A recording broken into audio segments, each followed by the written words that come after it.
Bonjour et bienvenue sur Métro Boulot Finito, le podcast qui change les codes du travail et qui veut en finir avec la routine métro boulot dodo. Dans ce podcast dédié au travail, on parlera efficacité, relations au travail, bien-être, mais aussi vision du travail de demain. Je m'appelle Marline et j'aide les entreprises à adopter de nouvelles méthodes de travail en se reconnectant à l'essentiel. J'espère que vous êtes prêts à booster votre journée parce que c'est parti pour un nouvel épisode.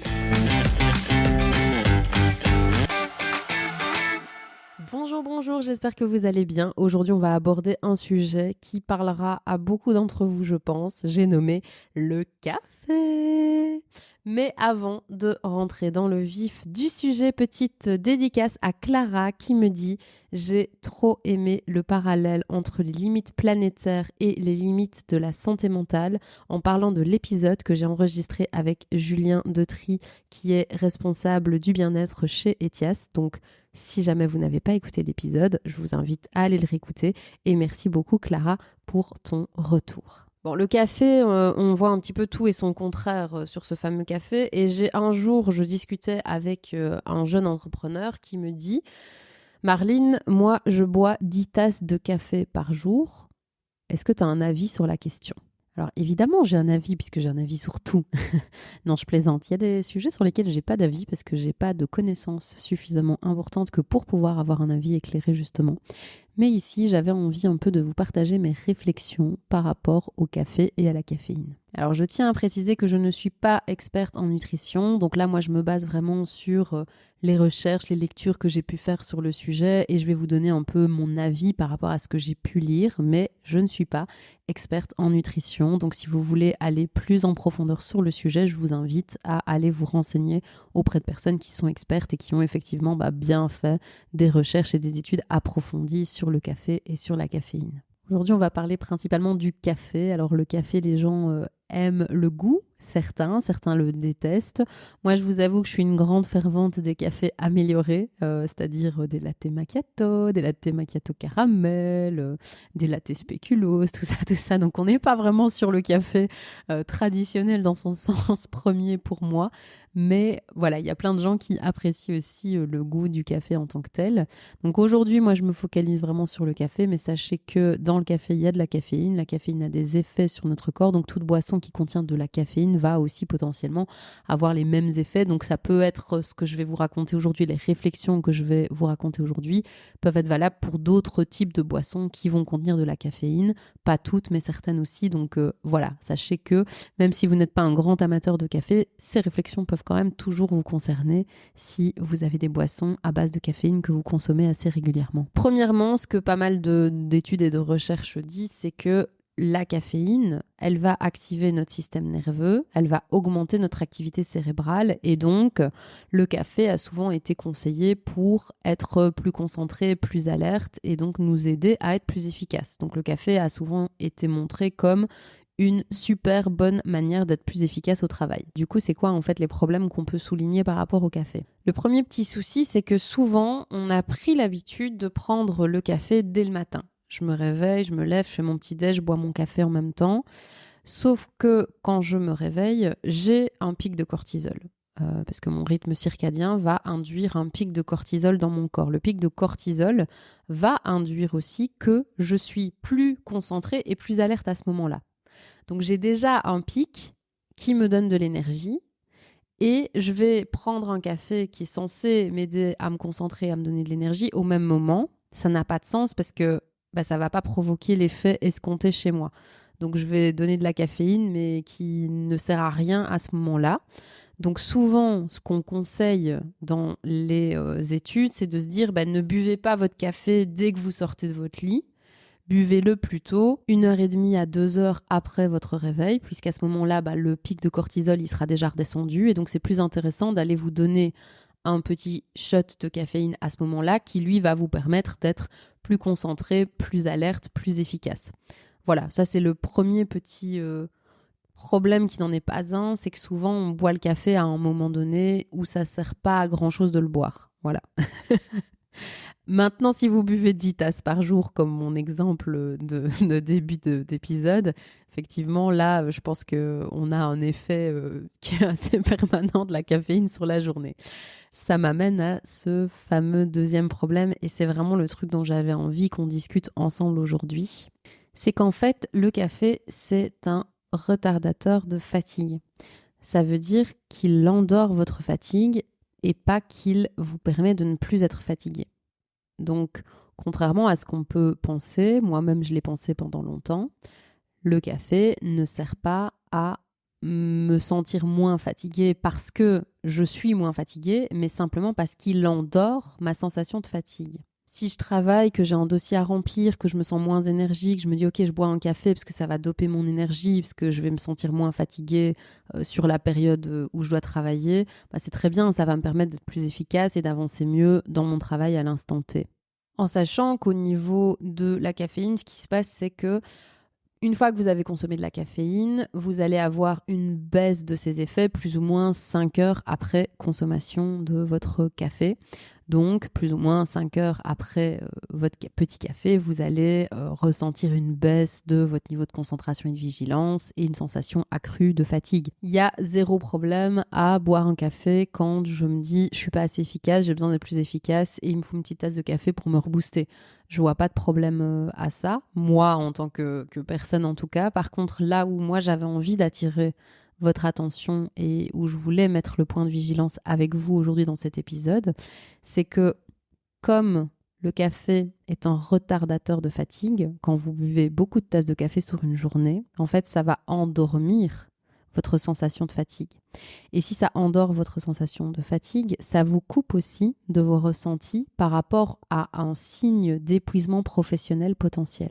En fait, le danger que moi je vois avec le café, en tout cas consommé à excès, on va dire si vous buvez une tasse de café par jour, j'y vois pas d'inconvénient.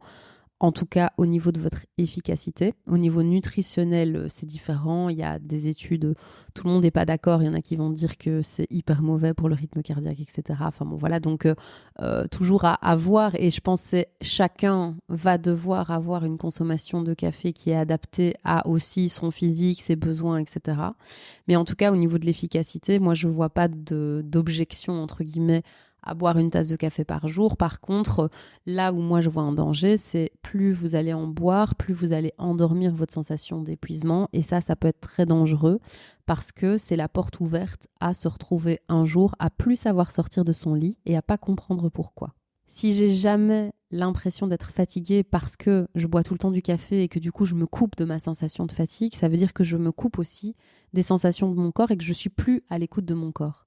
Et donc que je serai incapable, à un moment donné, de dire si j'ai assez d'énergie ou pas. Si je suis trop fatiguée ou pas, s'il faut que je ralentisse au niveau du boulot, s'il faut que je trouve un rééquilibre pour refaire des activités qui vont me donner de l'énergie, etc. En fait, c'est juste ça, moi, que je vois comme problème par rapport au café, c'est que une consommation qui est trop élevée va vous couper de vos ressentis corporels et donc de ces premiers signes indicateurs qu'on essaye toujours de mettre en avant pour justement éviter l'épuisement professionnel. Deuxième point par rapport à ce fameux épuisement, on peut aimer le café. Moi, j'aime bien le café de la même manière que j'aime bien le chocolat, mais je ne mange pas une boîte de pralines par jour. J'aime le chocolat, mais je ne suis pas addict au chocolat. Je sais m'en passer et je sais m'auto-réguler pour ne pas en consommer à outrance. Le café, c'est pareil. Si j'aime le café, je peux aimer le café, mais boire 10 tasses de café par jour, ce n'est plus aimer le café, c'est être dépendant du café. L'important là, ce sera de comprendre pourquoi je suis dépendant au café. Sachez par rapport à l'addiction que c'est un des premiers symptômes de l'épuisement professionnel aussi, puisque quand on va développer un épuisement professionnel, une des premières choses qu'on va faire complètement inconsciemment, c'est de développer une addiction à quelque chose, que ça soit le sucre, l'alcool, le café. Vous allez voir que votre consommation à un certain type d'aliments va augmenter considérablement pour tendre entre guillemets plus vers l'addiction. Ça, c'est un des premiers signes indicateurs d'un potentiel épuisement professionnel. On peut développer des addictions pour plein d'autres raisons aussi, bien sûr, Mais voilà, j'avais envie de souligner que ça peut aussi être un facteur indicateur, le fait de boire plus de café, que justement on est fatigué et que potentiellement on tend vers l'épuisement professionnel. Donc gardez bien aussi cette information en tête au niveau des addictions. Alors pour faire votre petit bilan caféine, j'ai quelques questions que je vous invite à vous poser. La première, c'est de vous demander combien de tasses de café est-ce que je bois par jour ou de boissons qui contiennent de la caféine, parce qu'effectivement, la caféine et donc les effets dont je vous ai parlé juste avant, c'est pas que dans le café, c'est aussi dans d'autres boissons qui contiennent de la caféine. Donc première question, combien de boissons qui contiennent de la caféine est-ce que je bois par jour ? La deuxième question que je vous invite à vous poser, c'est est-ce que j'ai observé une augmentation du nombre de boissons que je bois par jour ? Et si oui, si j'ai observé une augmentation de ce nombre, quand ? J'aimerais que vous replongiez dans vos souvenirs et de vous dire quel a été l'élément déclencheur qui a fait que j'ai commencé à boire plus de café ou de boissons énergisantes. Évidemment, il peut y avoir plusieurs éléments déclencheurs. Ça peut être une suite d'actions successives qui font qu'à un moment donné, progressivement, vous avez augmenté votre dose de caféine dans votre sang. Mais ce qui est intéressant, c'est d'observer la période à laquelle vous avez commencé à augmenter. Parce que ça peut vous donner des pistes de sources justement, que ça soit de stress, de mal-être, d'épuisement professionnel, etc. Ça peut vous donner des pistes sur ce qui ne fonctionne pas dans votre environnement actuel et qui a besoin d'être modifié pour que vous puissiez vous sentir mieux et plus énergique, etc. Donc, c'est intéressant d'aller identifier la période à laquelle ça a commencé parce que ça peut vous donner des pistes d'action aussi pour améliorer votre quotidien.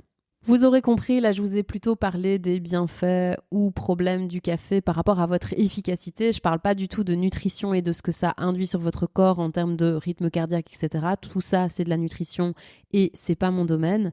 Mais par rapport à votre efficacité, si vous buvez du café, pensez bien à le boire 2 heures après votre réveil pour que les effets du cortisol soient retombés et que vous puissiez profiter des effets de la caféine et ne pas que ça juste ne serve à rien.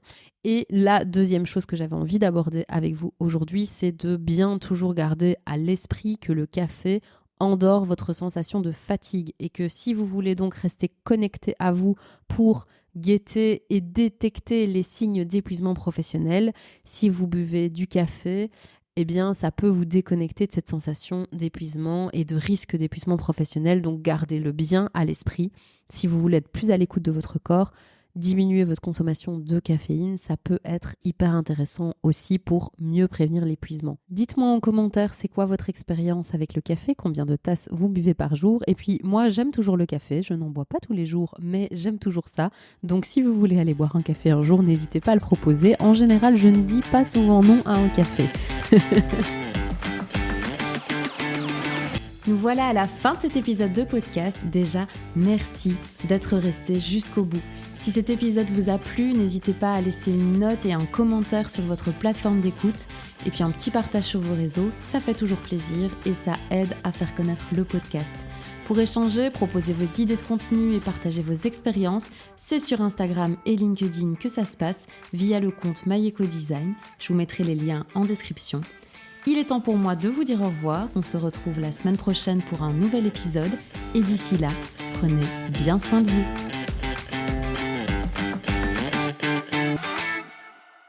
Et oui, je suis encore là et toi aussi.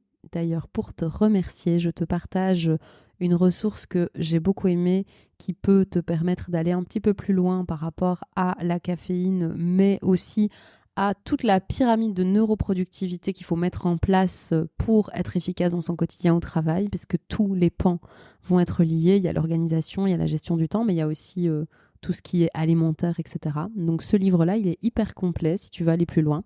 Il s'appelle « Votre cerveau n'est pas programmé pour être productif » de Jérémy Coron. Donc voilà, si tu veux, n'hésite pas, c'est une ressource que moi j'ai beaucoup aimé lire et qui est pleine de très très bons conseils. Très belle semaine!